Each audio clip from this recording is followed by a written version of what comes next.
Hi and welcome to the Mallet Cookery channel. So today I'm making mince pies, but with a little bit of a difference. Instead of having a pastry top on the mince pie, these have got a vanilla sponge inspired by the mince pies that we normally get from Costco.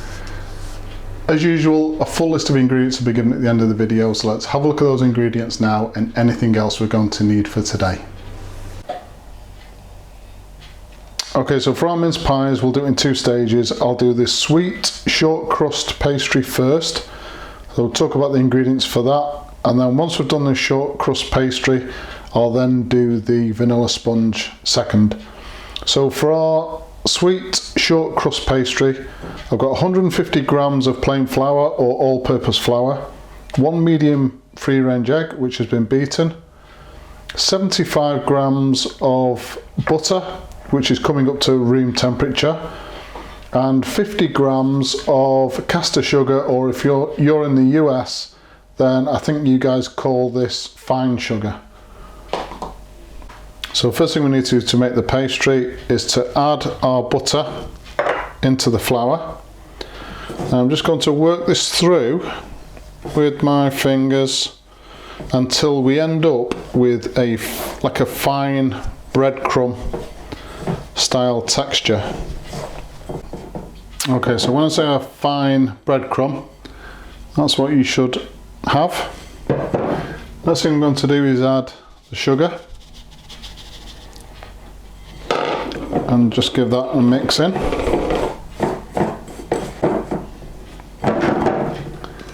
And then finally the egg.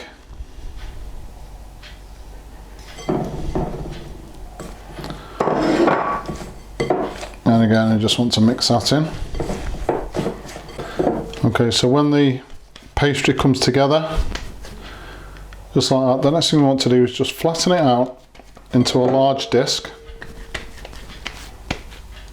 Just like that. Then go to place it onto some food wrap and wrap it up. And then this is going to go into the fridge to chill for a minimum of half an hour.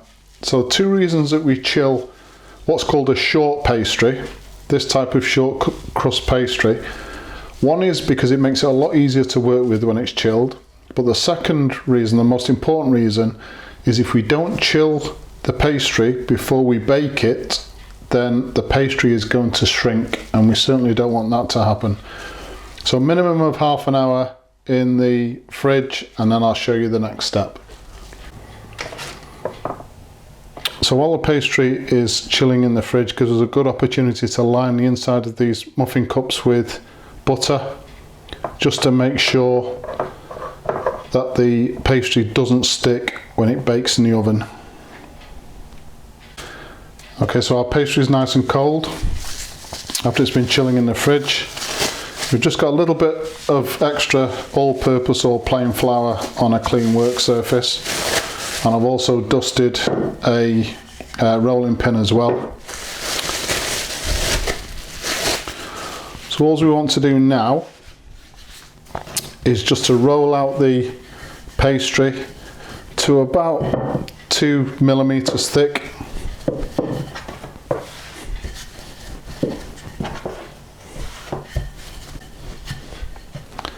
Okay, so now we've got our pastry rolled out.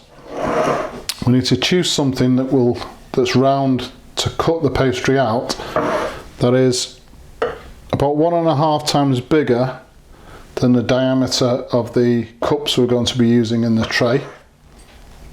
So this looks to be about right.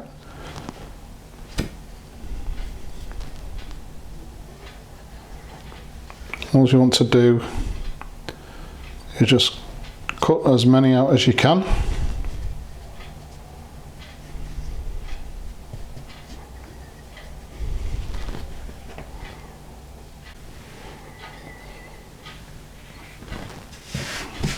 Okay, so once you've done that once, gather this pastry together and then just form it into a ball.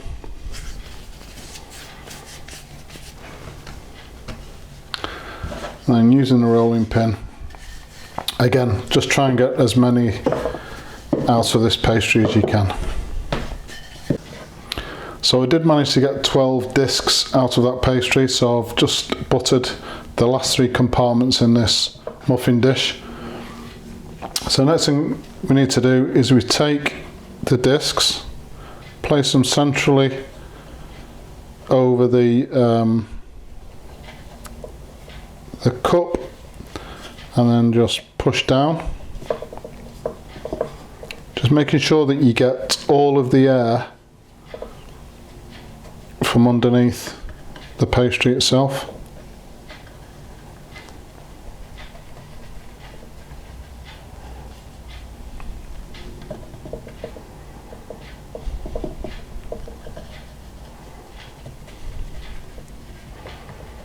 And we just do that with all of them until all the discs have been used up.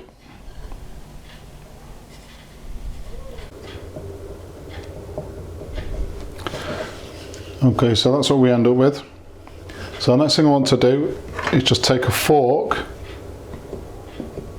and just prick the bottom of each of the pastry cups 3 times.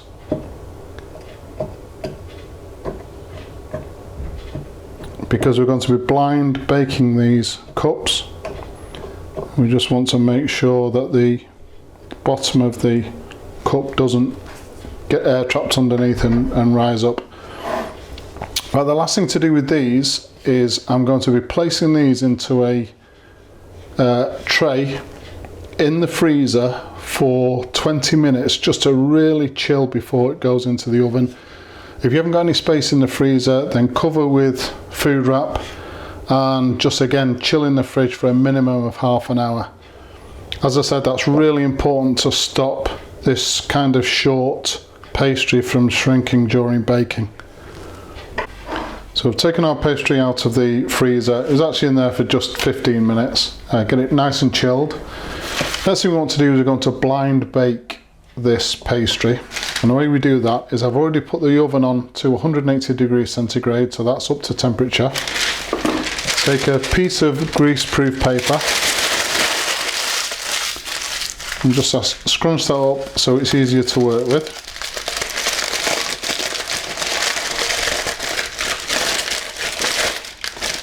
What we want to do is just tear off some squares.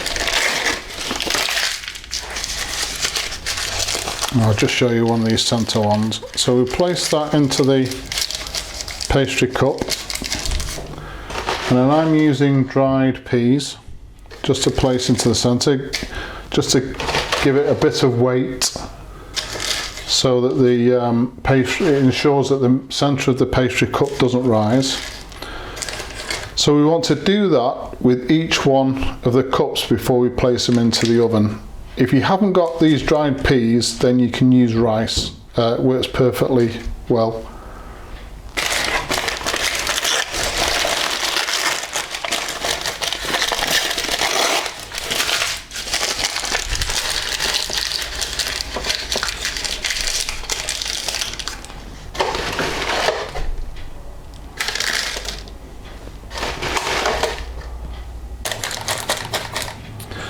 Okay, so that's them all done.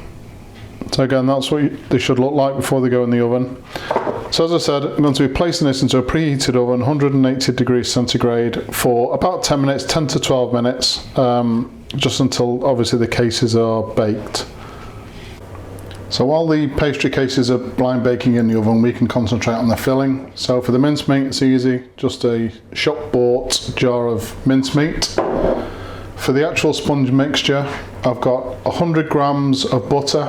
Now I've placed this butter into the microwave for 15 seconds on full power, just to melt slightly. We've got 2 medium-sized free-range eggs, 100 grams of self-raising flour, 100 grams of caster sugar or fine sugar if you're in the USA. I'm going to be using 1 level teaspoon of baking powder. I'm going to place that into the self-raising flour. I'm also going to be using some vanilla extract. about a cupful, so about a quarter of a teaspoon of vanilla extract as well. And I'm also going to be using an electric hand whisk in order to whisk everything together. Okay, so the first thing we want to do is we want to blend the butter with the sugar.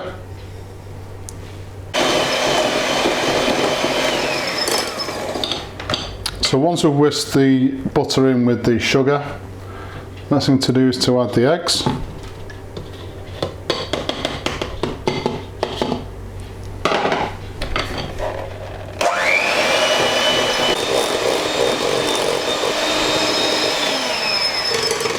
Okay, so the mixture's started to go a pale colour, and we know that's done. Next thing to do is to add our flour, but first we need to add the baking powder into the flour.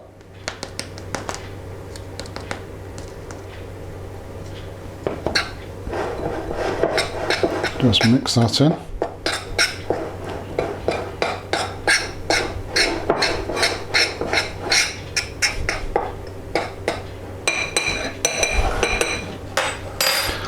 So I'm going to be adding the flour a little bit at a time through a sieve.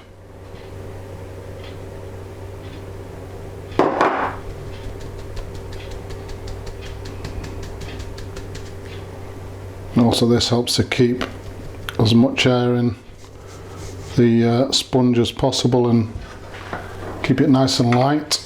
And then I'm just going to gently fold that flour in using a spatula.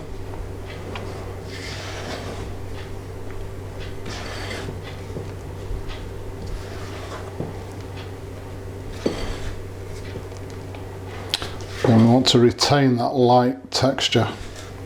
And I'll just carry on doing this until all of that flour is incorporated into the mixture.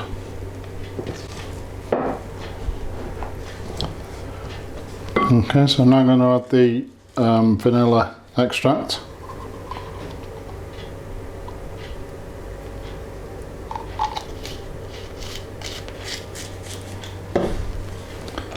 Again, I'm just going to mix that in. Okay, so that's the sponge mix done. Just taking the tray out of the oven. Next thing to do is just take out the greaseproof paper. And these dried peas, or if you've used rice, can be reused for the same purpose again. Next time you do any blind baking.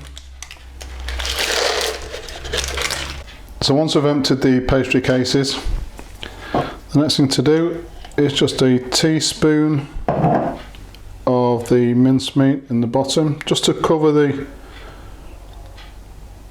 bottom of the pastry cases, not too much. Well, I suppose it depends how much you like mincemeat.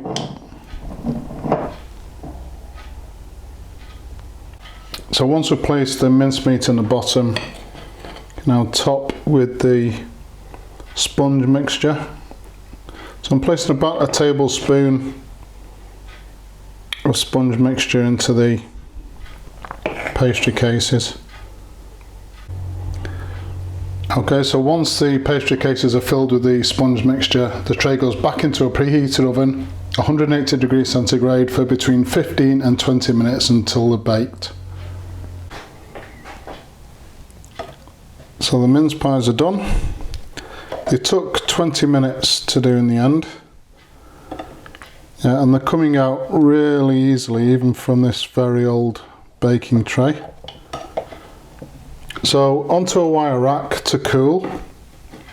And then the final stage will just be to dust them using a sieve and some icing sugar, just to give them a nice presentation on the top.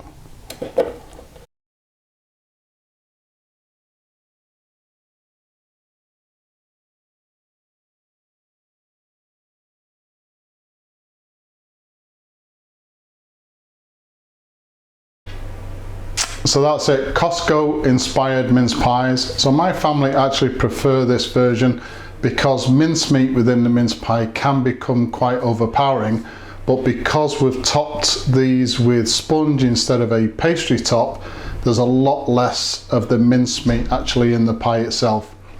Please subscribe to the channel, and as usual, if you've enjoyed this particular video, hit the like button. Thank you very much for watching.